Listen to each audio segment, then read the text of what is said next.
Good afternoon, everyone, and welcome to another TUC webinar.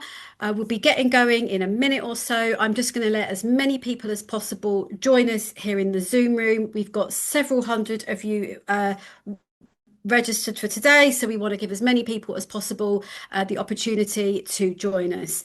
While you're waiting, do say hello in the chat panel. We love to hear where you're from, what your union is, and later on we will look forward to seeing some tips and ideas from you all there.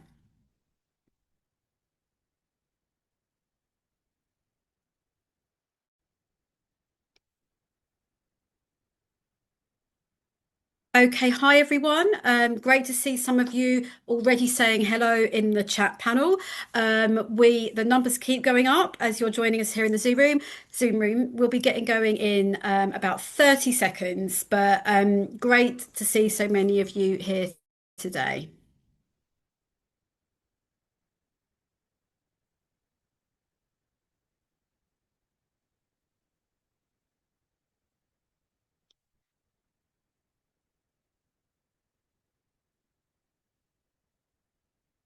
Okay, everyone. Hi, very welcome to today's webinar. I'm going to get going with a little bit of housekeeping.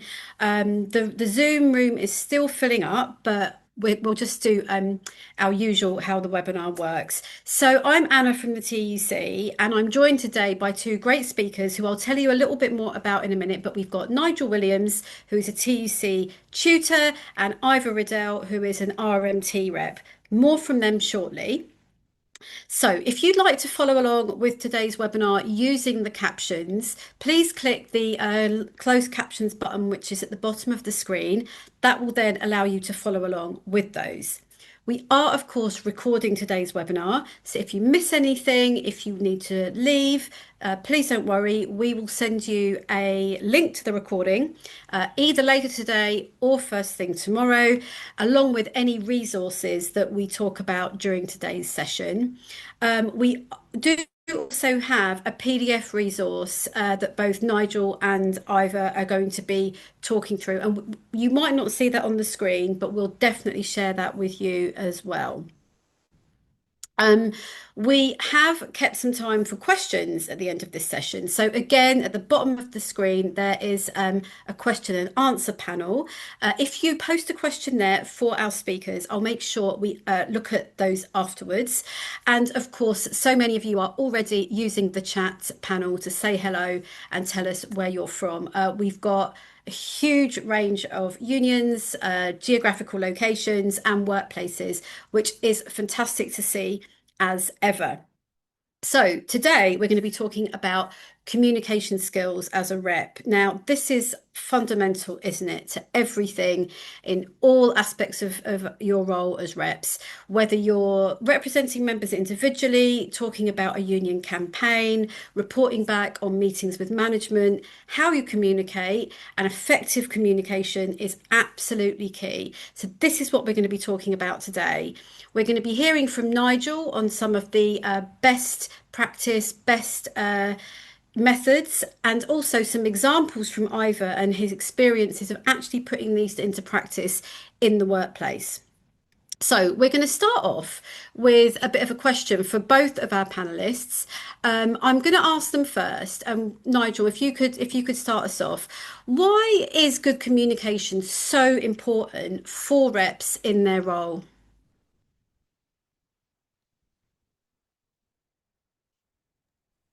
Yeah, thanks very much, Anna, and thanks to everyone for coming along today. It's a hugely important topic. This you actually find me in the middle of teaching a group of reps this week. So, hello, group of reps that I should be teaching at this moment in time. They're watching online instead, and we were going to be discussing communication skills today. So I thought they could do it this way instead of being sat opposite me trying to put me off.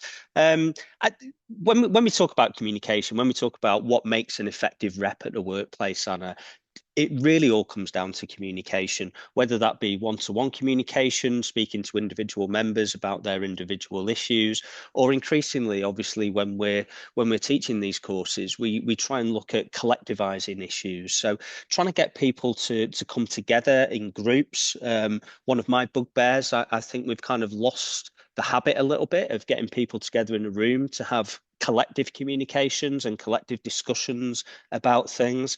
One of the key things that we teach on our courses as well is around this idea of a cycle of communication. So I'm a rep as well at my workplace at Manchester College, and so before we go and meet with the employer, we try and have meetings and speak to as many members as possible. We're going to discuss this issue. What should we be saying? Then we'll go and say it on their behalf. And then when we come back, we say, this is what we said. Management have agreed to A, B, and C, but actually they've turned us down on D, E, and F. So I think having that kind of verbal communication is hugely important. We also we rely heavily on electronic communication methods as well. So, sending out emails to our members on a regular basis to keep them updated. It's so important, not to get that balance right between not bombarding members with stuff, but also to making sure that we're sending out the pertinent stuff that they need to see, and doing that so that they're kept informed and they're kept educated about what's going on.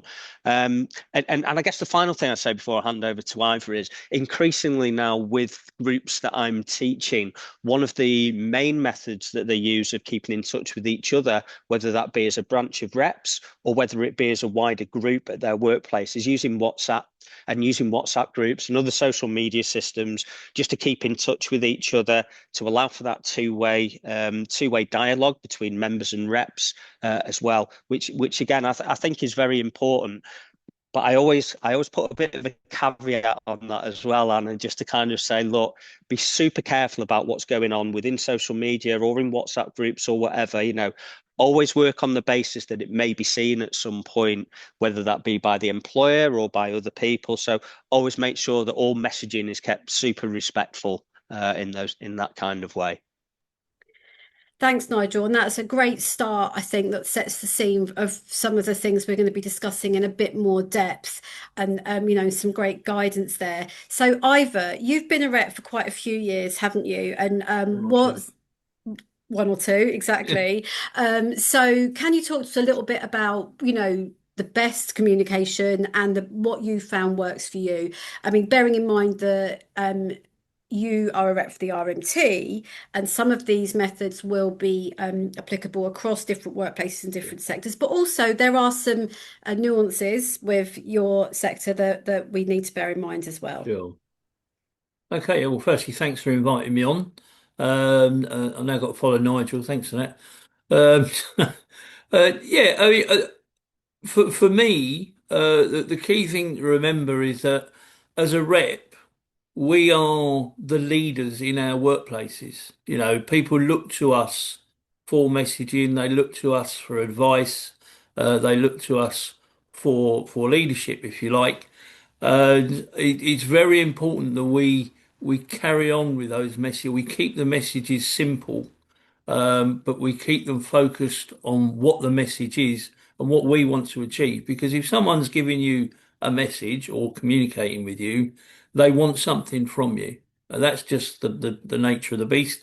Sometimes it's just about checking in and making sure that you're still loyal to the union and that you understand what's going on. And there are whole structures. Different unions use different structures. We're very branch based within the RMT. So we've got hundreds of branches across the country. In fact, we had our branch meeting last night, following a very busy day with Workers' Memorial Day and Action Against Assaults campaign that we just launched. So lots of messaging going on there. And I understand what Nigel was saying about WhatsApp. I'm not a fan of WhatsApp. I've got to be honest. I use it all the time, but there are so many pitfalls. As with all social media, there's very little context.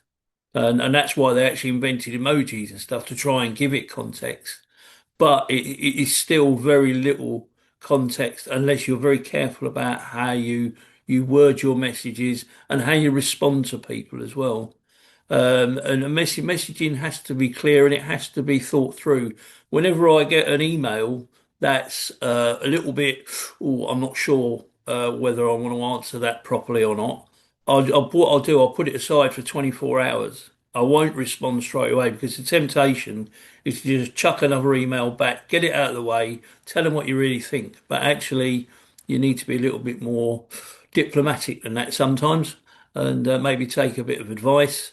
So there's lots of I have got, you're right, I've got a long experience in the trade union movement, and communication has been a massive part of what I do.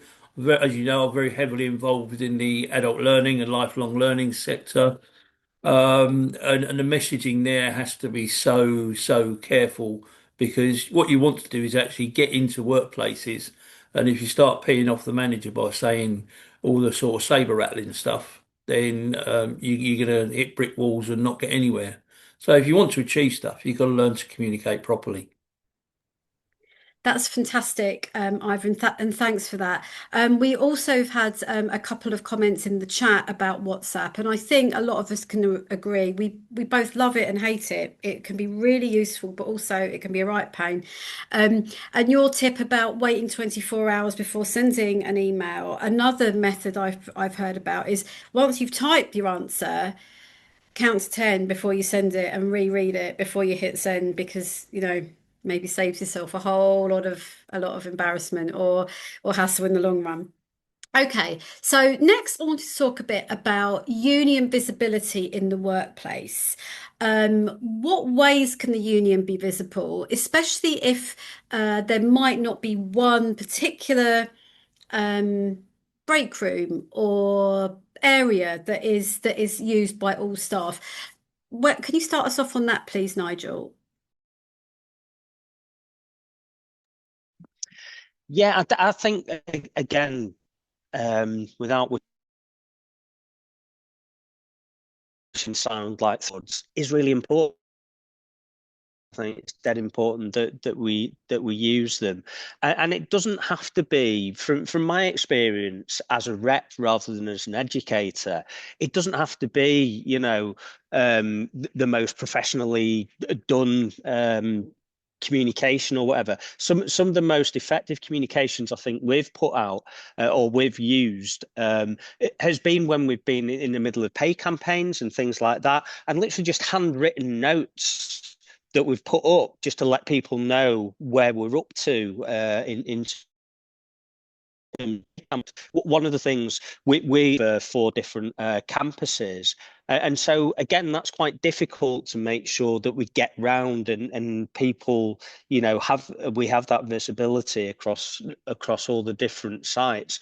So one of the things that we will try and do is if there is a college-wide event like a continuing professional development event or something like that, we'll try and have a presence at that event. We'll set up a table, we'll have a pop-up stand, we'll have freebies to give away and all that kind of nonsense, which people seem to love.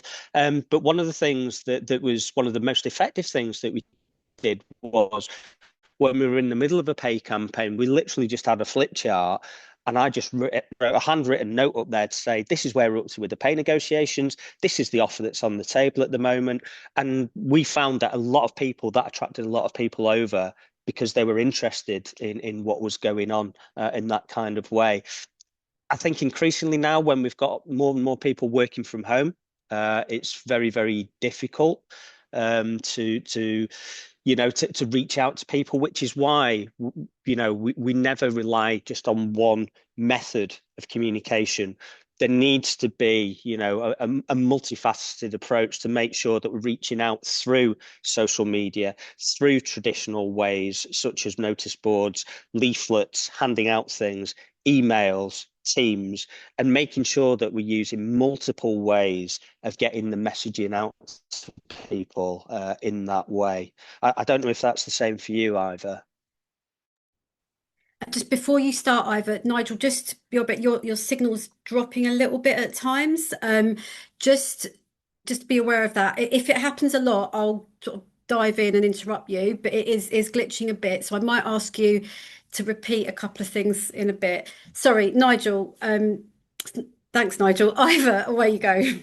Yeah, sure. I mean, actually, even going back to a lower level than that, if you like, one of the things that impressed, I mean, for me, I hate using corporate language, but one of the most important things is actually to have the brand, your union brand, in the workplace, and to normalise trade unions in the workplace. Because a lot of the time, but you only see a rep when they're in civilian clothes and they're going to a meeting and you get the usual comments, oh, another day off. Um, but one of the things that really impressed me when I started with the RMT Learning Project hundreds of years ago, I used to go down to the southwest quite a lot, and I'll get off at places like Exeter St David, and every single member of staff would have an RMT badge on and an RMT lanyard, and it was so impressive because everybody's in the union. So when someone new comes in, they think, what's all that? Oh, well, I suppose I'd better join that. It just makes it a normal thing to do instead of having to go and chase them and explain everything. And there's an element of that as well. In fact, I think it was ScotRail a few years ago, well, many years ago now, actually. They had a ruling that they forbade members from wearing RMT badges on their uniform because they just didn't like badges. And so they actually went into a dispute over it. They didn't actually go out the gate, but they went into official dispute over it. And in the end, what they agreed was that every RMT member would be allowed to wear a dark blue RMT tie as part of their uniform if they wish to. And that's so powerful, and that's all about communication. Going on to how you communicate messaging and that. Again, you can't beat the notice board. I know I'm old fashioned, but it's there, it's permanent, it's in the workplace, everybody goes past it. But the important thing is to keep that refreshed because what happens is you put posters up and then 8 weeks later it's exactly the same thing in the same format and people stop looking. Many years ago, I introduced a thing within the Southeastern called the word of the week, which is basically just an A4 piece of paper with an unusual word. It would also have a quote, an inspirational quote, and an amusing picture, and they're all on this A4 bit of paper. And I sent it out to all the reps, and they would put that up every Monday morning or whenever on their notice board, which always gave them something to come back and have a look at every week.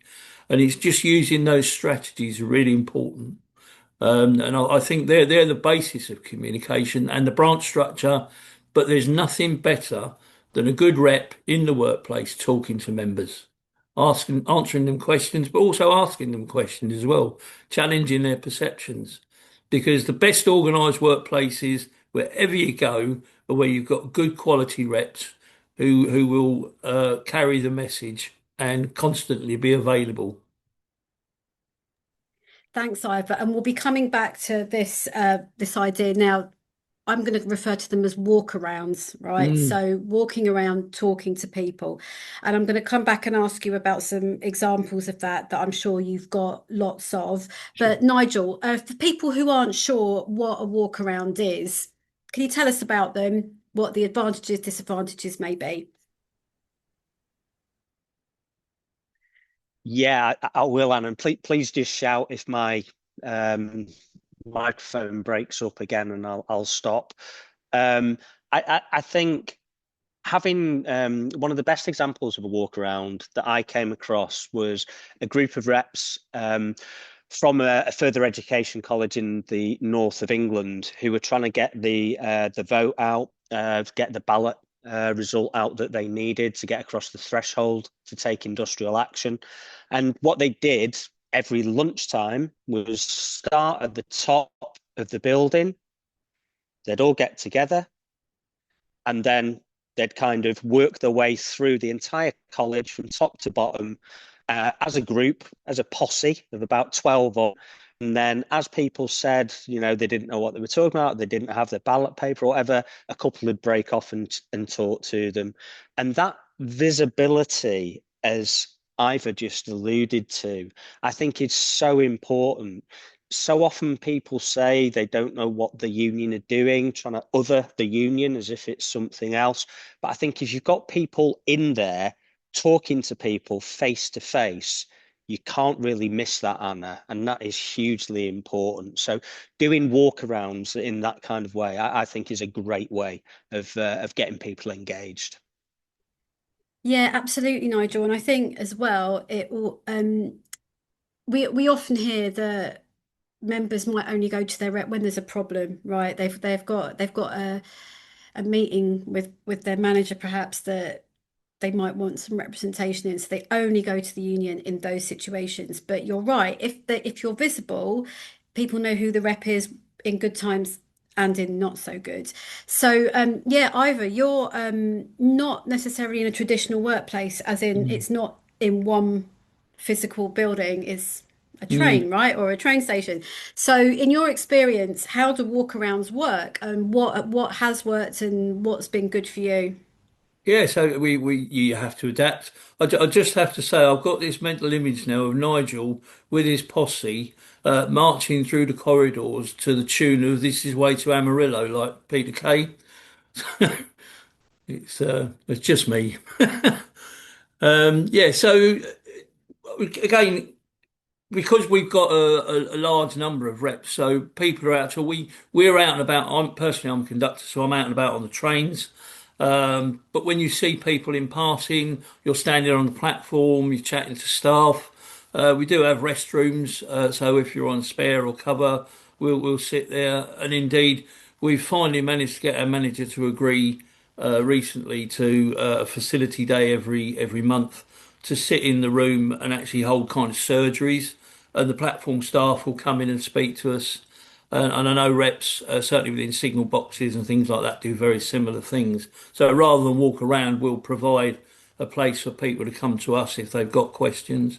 But we do also get around the patch and talk to people. The most challenging ones are if you've got a station where there's only one person at the station, and if you've got a whole line of those, it'll take you a whole day just to get round to visit them.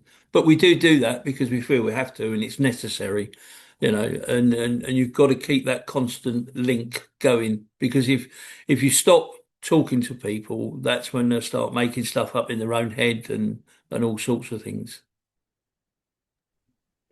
Yeah, absolutely. And I mean, Ivor, I know just for the audience benefit, we've done lots of work with Ivor over the years here at the TUC in all sorts of areas. And I remember him saying a couple of years ago, at the end of the RMT's pay campaign, where there'd been a lot of industrial action over several months. Am I Mm, correct here?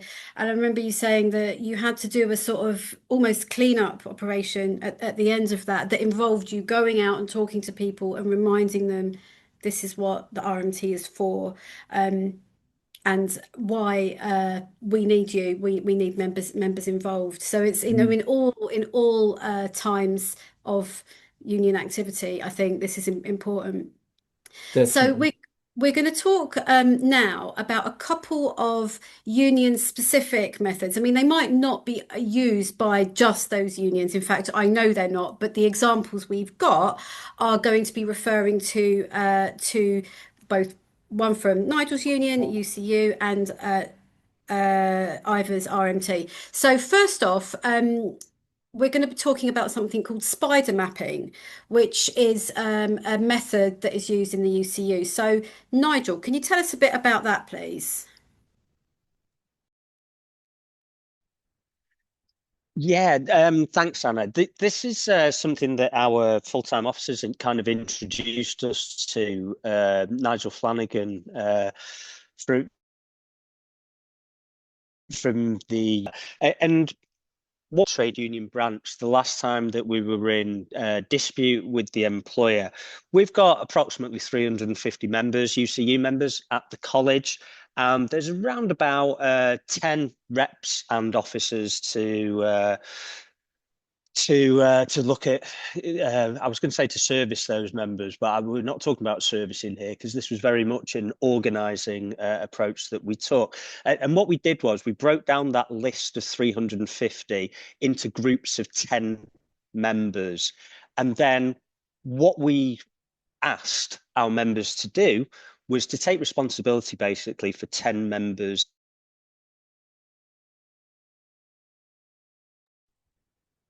Nigel, we lost you there for a each. second. No, Each. Nigel, Whenever we Nigel, we wanted lost to you there do for a something, second. we asked. Can you just go Sorry. back to maybe talking about the contacting the 10 people? I think that's where we got to. So what we asked the volunteers to do was to contact the 10 people on their list whenever we needed them to do something. So it's either to turn up to a meeting or to make sure they had their ballot paper or to make sure they'd voted. And then it enabled us to speak and to have contact with all 350 members in a way that we just wouldn't have been able to do. Have seen that off. I think that's a good idea. And at the best of times, Oscar, that's a good idea. So I'll turn my camera off and see if that helps. but we found that using this method of breaking it down made a real difference in terms of the number the number of kind of contacts we were able to have. Hopefully, hear me. You dropped a little bit there, but I think, are you still there, Nigel? Right. I suspect not. Um, it's saying he's still there. Okay, while we try and just get Nigel back, what I thought we might just move on to while he rejoins is I know we wanted to talk about a specific RMT campaign, which used mass texting. So, Ivor, was this one you were particularly involved in the pay dispute from a couple of years ago? Yeah, so I was actually one of the people that was doing the texting. So Perfect. it was quite a shock to because it was a really new idea for us. We'd never come across this before, and someone had sort of spoken to a couple of activists, and they put it up the line to head office, and they were quite excited about it, understandably. So they investigated. And basically, what happens is you've got a piece of online software, and you log in, and it will give you a list of people to text. And or they will send out the automatic text first of all, and then you will be assigned a certain number. And when you log in, you can receive the response text, and then you can reply to them and set up some kind of conversation. And it was just incredible. I mean, we got a lot of suspicion at first because everyone thought it was a scam. But once people got over that, it was really powerful. And in fact, at some points, you actually had to curtail the conversation because they just kept going backwards and forwards. But all very positive stuff. And it had a massive impact. It really did. And the feedback that we got, we were able to understand how that vote was going to go. And we were very, very confident by the end of it that we would get a massive yes, which we did. And that was the only time I've been involved in it being used. But it was a really exciting project and something that I think we would definitely use again if we needed to have a mass campaign. It doesn't replace people on the shop floor making the arguments, but it does support that. And actually, it encourages people to go and speak to their reps as well. Thanks, Ivor. I mean, I think that's a really great example of Mm. reaching a lot of people quite quickly. And why while people might think that at first instance it's just, they have one word exchanges, you said it can get into quite a conversation about Mm. things, and that leads to longer conversations about the union. Just a word of sort of information about that. It's not a free service. It is No. something that you would have to either speak to a union about, to subscribe to, or it's not something that you can just sort of log on and use, unfortunately. But do look out for that. I know of several affiliates that are using this method now, so do look out for that. And if you can use it, we'd love to hear about how you get on. Um, I just want to check if Nigel's still there. I think I could see that you are online, but because I can't see you, I'm not sure if the Oh, connection is as it should be. he's gone. Are you there, Nigel? No, he's back. He's back. Can you hear me? Yeah, I can hear you, Anna. Sorry, I Amazing. got kicked No, out. it's okay. You're back. Well, hopefully, we'll be able to keep hearing you, but because I can't see your video, it's tricky sometimes to know. Right, what I think we'll move on to now is another method that you were going to speak about, Nigel, which is something called the rule of three. Um, can you tell us what this is and why you find it works? Why is it effective? Yeah, I mean, Yusuf, if you could just put the slides up for this, if you can hear me okay. Um, I'm indebted on this one to one of our students actually, who did a research project around effective communications, and she was looking at this idea of the messaging that it was around Brexit and the messaging that Brexit had used that had been so effective. And how to use that, but to use it in a trade union kind of environment. And so it just starts off here by saying if you want something stuck in someone's head, put it in a sequence of three. And I've given some examples which are on the next slide. Uh, this was kind of if I hate to use this slide. I hate to bring these bad memories up for us all, but if you look at those messages that were used, take back control, get Brexit done, leave means leave, and then perhaps the most worrying of them all, the stop the boats message, this three-word messaging that really kind of cut across in that kind of way. Sally Ann Cole, you've just stolen my thunder. Let's go on to the next page if we can, Yusuf. There you go. Education, education, education. Again, a really famous kind of way of just kind of getting messaging across in that way.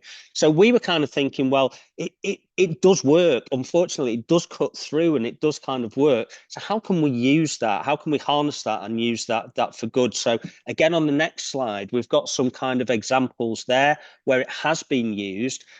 Save Our NHS was a classic example, really well used. Stop the cuts. Enough is enough. Brilliant. Tough on crime. Yeah, okay.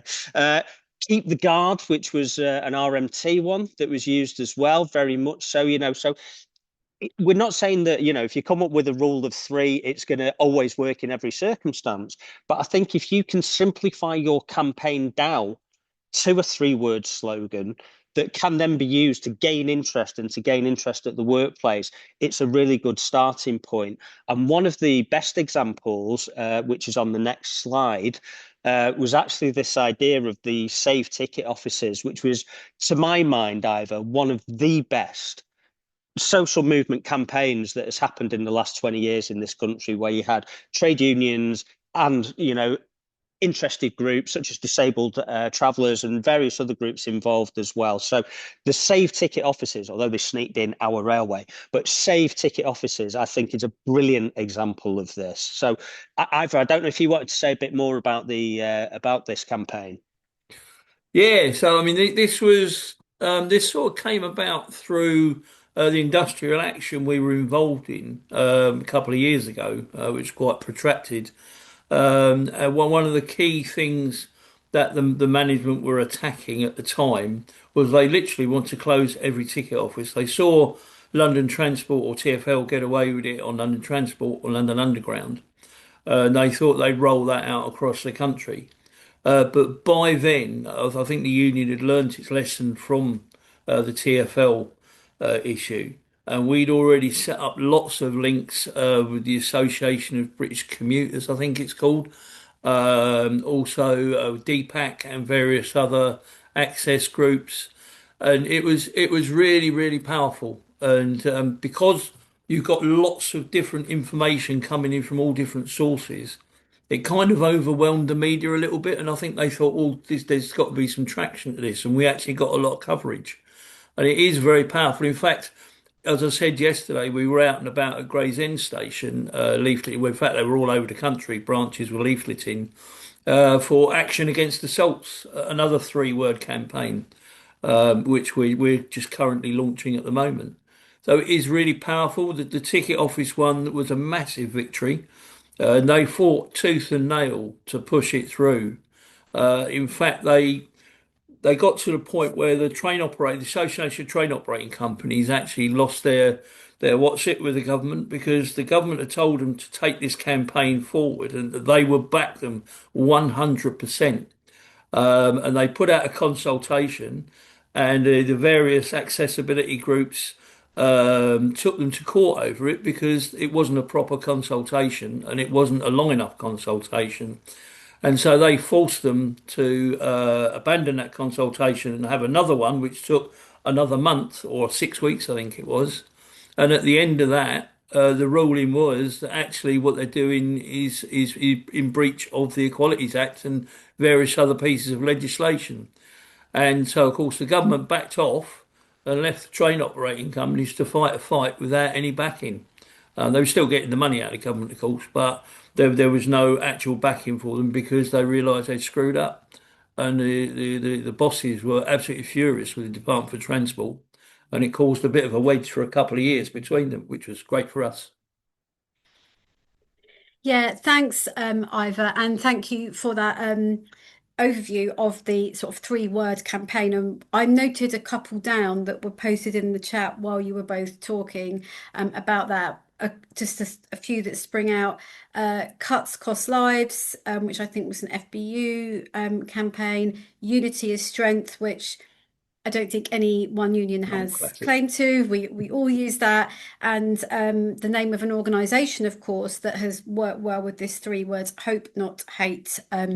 All examples of three words messaging or campaigns that are effective. So that comes to the end of my formal questions to Nigel and Ivor. But I've seen we've got had quite a few posted throughout, so I'm going to put those to them now. So why don't we start with one that is about communication going the other way, right? So we've been talking about rep to member, but we've had a question that says, how do I get members to communicate with me more about things? How do I encourage that so that it's not always one way? Um, Ivor, do you want to start with that? And I'll just check if Nigel's still there. Sure. Yeah, I mean it's always difficult because we're always saying, "Well, report this, report that," and people want to report it, but then they don't see anything happening directly from that, and so people stop. It's to be fair to the employers on Southeastern and other train operating companies, they're always constantly telling members to report as incidents, assaults, abusive behaviour, all that sort of stuff. Now, there is an argument that maybe they don't make it as easy as possible to report them. Some of the technology they use, like apps and that, are extremely poor quality. But it's really hard to get people. But so what I tend to do is actually I'll sit when I'm sitting in a restroom, I'll just throw a hand grenade in and ask a question when there's a load of people sitting around and wait for the feedback. It's not always the feedback I want. I'm not going to lie, but it does generate people talking. And in fact, there is a very quick story. When I returned to the workplace after 7.5 years working for RNT Learning, I was actually sat in a room on my very first day back, and somebody said something, and I can't remember what it was now, but I disagreed with them, and I very constructively disagreed with them very politely. And there were about 8 people in the room, and it's generated a real conversation. And some people were coming down on my side, some were coming down on the driver's side. And it was a really good debate, and it got people talking about stuff. And a manager actually came in the room. He said, "What sort of noise in here?" I said, "Well, we're just having a political conversation." And he said, "Can I have a word?" And I went, "Yeah, okay." So he took me outside and he said, "I don't appreciate you doing that sort of stuff, stirring it up in a workplace." He said, "I'm telling you now, you need to stop." I said, "Well," I said, "if you wish to take it further, please do. However, it isn't going to stop." And I just walked away. Uh, but every now and again, it's not all the time, but every now and again, we'll have a talk about various issues within the railway, within society, and all that sort of stuff. And we always try to generate those conversations because words face to face is so much better than having an argument online. Because as I said earlier, there's just no context online. People take it the wrong way, or you write something that you wouldn't normally say. So yeah, it's not easy, but we just have to keep going. Really, I wish I had a magical answer to that, but there isn't one. No, there's not a magical answer to many questions, but I think Yeah. that's a really that's a really sort of good example of getting the conversation started, right? Mm, Even if it's about something else that then inspires the confidence and the trust for people to then start communicating about other things. mm. So that leads in quite nicely to the next subject. And so, Nigel, I wanted to put this to you first. What issues about confidentiality do we have to consider here? What are the things to look out for, and what are some of the methods or tips around this that reps need to be aware of? Yeah, thanks for that. And I mean, just to go back a stage, I mean, on the question to Ivor, I think, the use of surveys is so important. I think it's so important to be asking members what they're interested in, and to what the issues are. And sometimes we kind of think about, some people may say that members are apathetic. The issues are important, come forward, and they will kind of have those conversations. I think turning to the question around confidentiality, clearly, we live in an age of GDPR, so important that we are conscious of making sure that we're looking after our members' personal details, and we're keeping them safely and secure. You know, it's so important to get people talking to each other about things. That, just to go back on Ivor's example, having those face-to-face conversations, it is so important. If somebody has got something that they need to talk to you about confidentially, then obviously we need to just be really careful about what medium we are using to do that.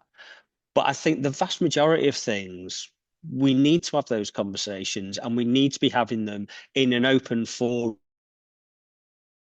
and it's how we're going to tackle things better. Thanks, Nigel. And I think that moves into you're talking about an open forum, and we've had a question about union or branch AGMs, which I guess in many ways is the ultimate open forum. But our viewer has asked, what are some ways we can encourage people to attend AGMs, or for that matter, branch meetings?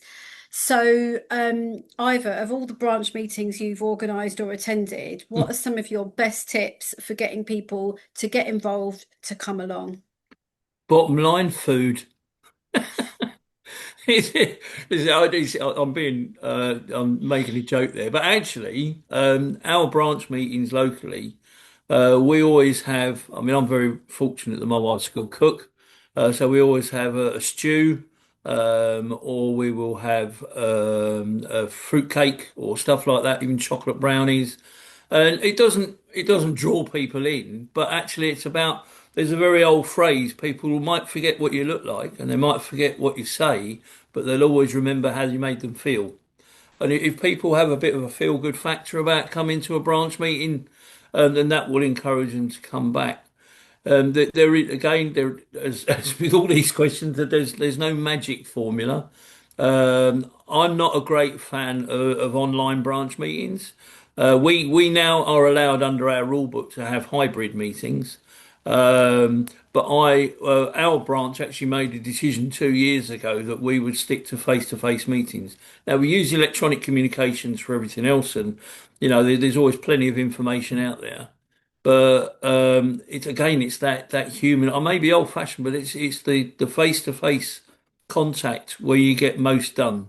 And everybody's in the room, and you could look them in the eye and challenge or support or whatever. But people expect mass turnouts at branch meetings, and it's never been like that. So you maybe the CWU have a quite effective system of gate meetings. So they're actually allowed to stop work. Everybody comes out to the gate, and they'll have a meeting there in one place. But with the railway, as you said earlier, it's so disparate. People are all over the place. They're on trains, they're in stations, they're in sidings, and you can't get people in one place altogether.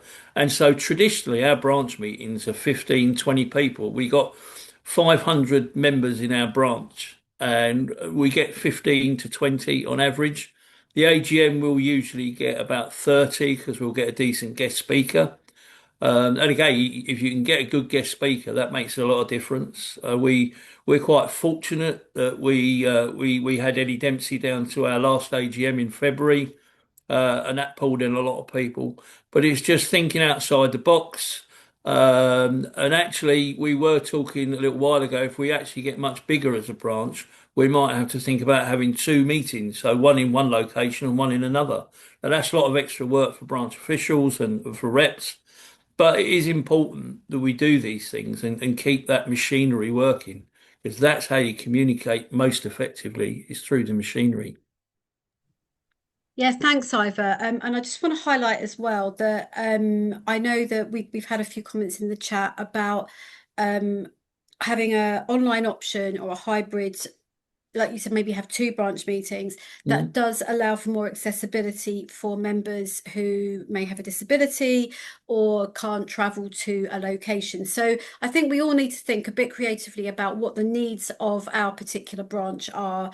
But I think your point about having realistic expectations is really important. Like when mm. you're never going to get 100% attendance. And the numbers that you quoted were really helpful there. Um, okay, I want to talk a bit about communication methods, which I know we've covered a little bit anyway.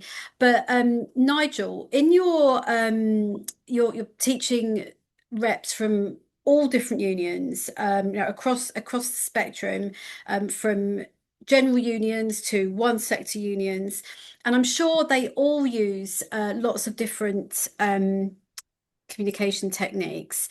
But what would you say for a new rep starting out, in your experience, are the most popular and the most helpful methods? It can be electronic, analog, it can be anything we've covered or something we've not mentioned.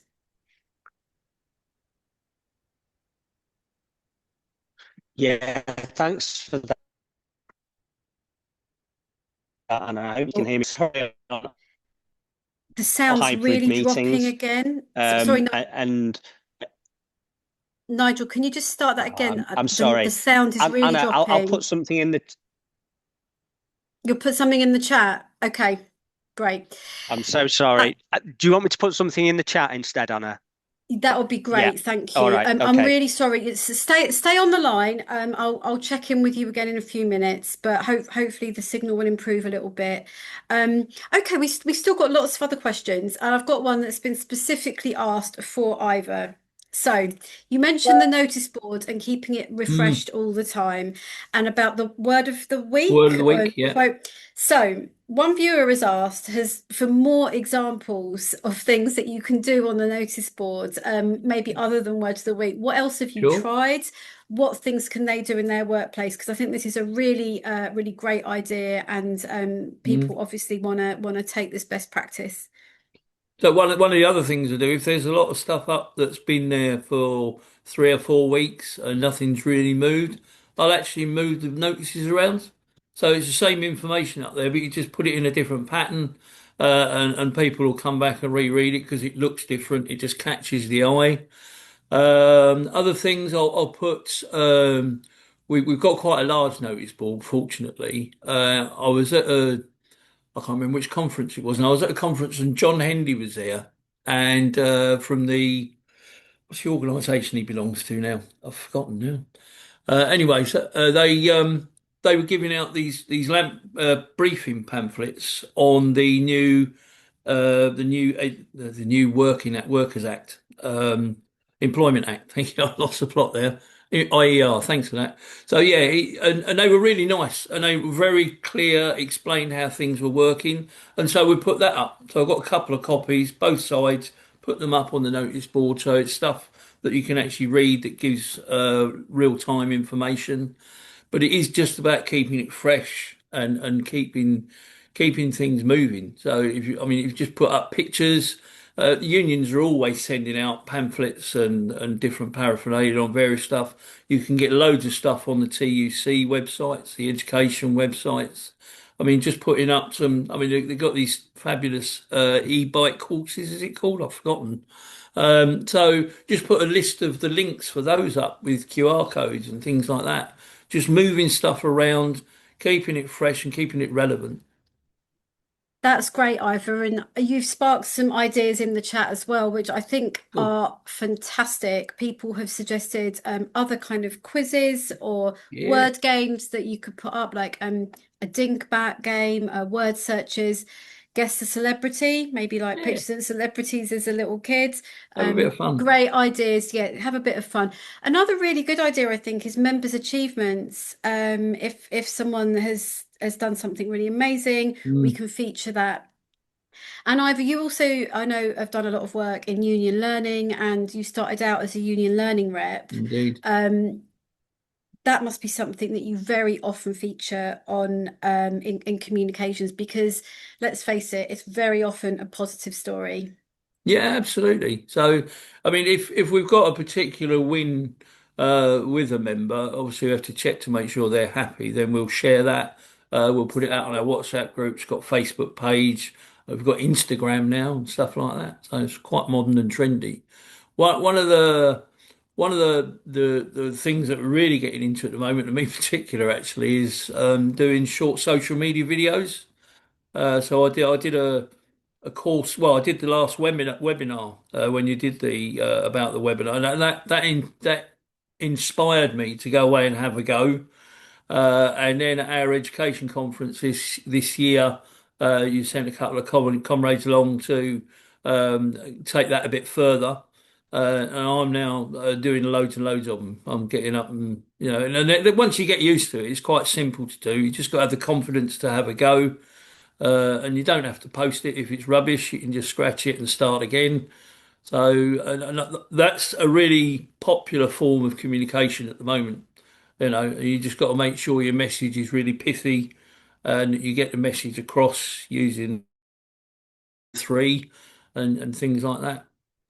Yeah, what I was referring to is a webinar we held, I think it was in November of last year. We'll Mm, make sure the link is included in the follow-up email to this in case you want to re-watch it, where two of my colleagues spoke about the benefits of social media videos and some top tips and methods to improve, really. And since then, as Ivor said, a couple of my colleagues went to deliver a workshop to him and some of his fellow reps, which is something we can definitely talk about. So we will put the link in the email to you. Okay, we've had a question which is quite an interesting one. How would you handle walkarounds if you're not allowed to talk to members while they're working, due to managers not wanting them to be distracted or it's not in a break time or something? Have you got any ideas for that, please, Ivor? well, I mean, we're quite well organised, and but we would actually request time for them to actually speak to us, so they would be allowed to come away from their workplace just for 10 minutes, have a quick chat if there's something specific, and we've actually got a facility within a learning agreement to do that, which we can't stop them doing their work, but if they've got a 10-minute period where it's a bit slack, we can just pull them to one side, have a chat, things like that. And again, a lot of social media. You can use social media for that sort of thing as well. I don't use Snapchat, but maybe WhatsApp chat, just a video call with somebody. Um, yeah, so it's just about being creative and actually negotiating with the management as well, and not being frightened to ask them. A lot of the time, a lot of managers will say, "Yeah, that's fine." Now, that's probably not the same for everybody. But a lot of managers will say, okay, that's fine, as long as they got their work done, that's not a problem. So yeah, the walkarounds are great if you're in an open office, I guess, where people can just stop for 5 minutes and it's not safety critical and things like that. But you're right, there are other challenges, and you just have to use the machinery, use your position as a rep to negotiate around that and find solutions locally. That's a great idea, Ivor. And Nigel suggested in the chat as well, hold surgery sessions as a rep. Mm, So, as part of your agreement, as part of your recognition agreement, that you have specific times when you, the rep, maybe have a space or a little private room and people can come and talk to you. We've called them surgeries, but meet the Yeah. rep or that that kind of thing. I think is a really good way to get going. So, what about when there are new members? So someone who is a new member of your union, they might never have been a member before. What are the best tips to get them on board with the union and involved? So, Nigel, if you're there, it would be great if you could add your thoughts on that to the chat because I know you're still having some bandwidth problems. But yeah, Ivor, what about new members? Well, I mean, the important thing is to ask them. So many times you go to somebody and say, "Have you thought about joining the union? Why aren't you in?" That's when nobody's asked me. And that's the most frustrating thing of all. Now we're quite fortunate around our area because we've got that structure, and people wear the badges, they wear the lanyards, and they would actually ask people when they're new, "Have you thought about joining the trade union?" And actually, most people will go, "Yeah, okay, that's fine." There are some people who will resist. One of the first things I say to especially people under 40 is actually, do you know what a trade union is? Because it's amazing the amount of people who think, oh, it's just about strikes. There's nothing else to it. And so you open up a conversation, and sometimes you have to work on them for a bit. We've had one, in fact, we've just got one guy in on the platform at Gillingham. He was steadfastly against joining the union for 5 years.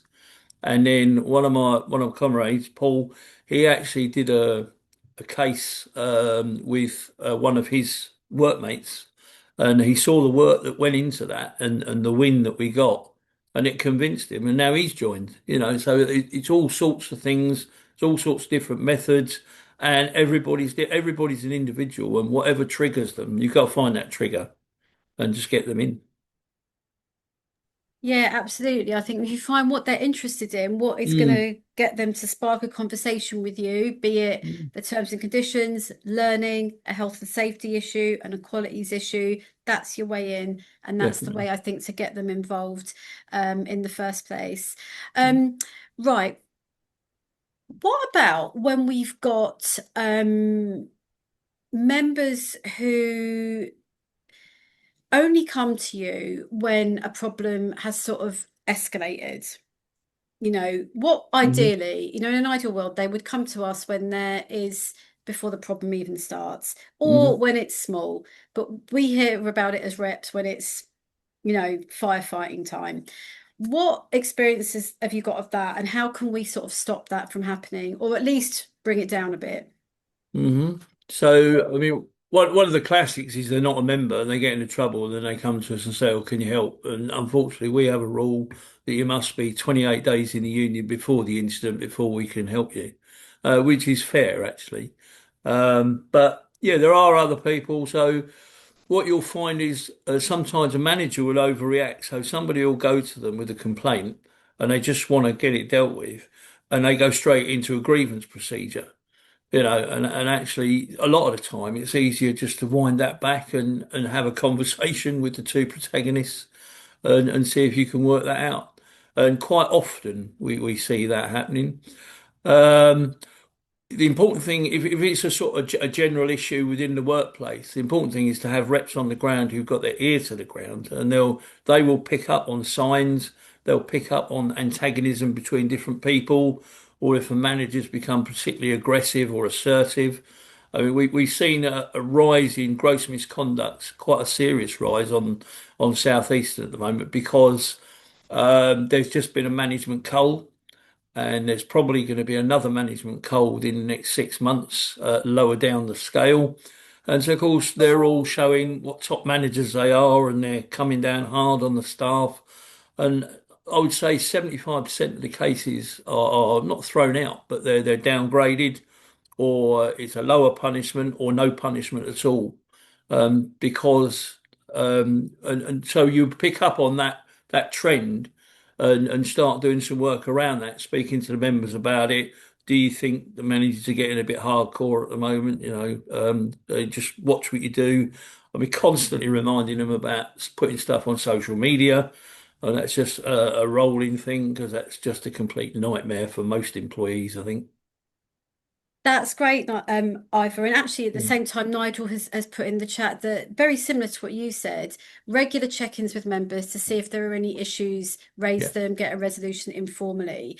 And I think that ties in nicely with your point that it's as much about listening and Mm. finding out information as it is about as speaking. Communication is 50%, if not more, listening.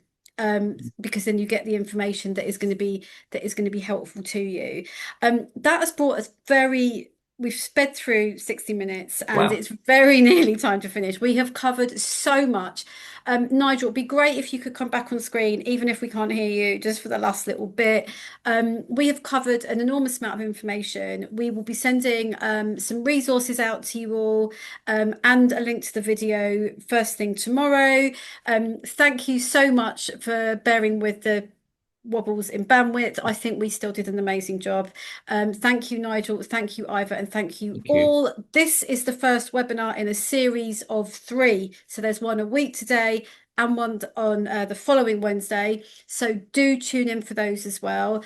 I look forward to seeing you all again soon, and hopefully we will have Ivor and Nigel back with us on a future webinar. Bye bye for now. Cheers.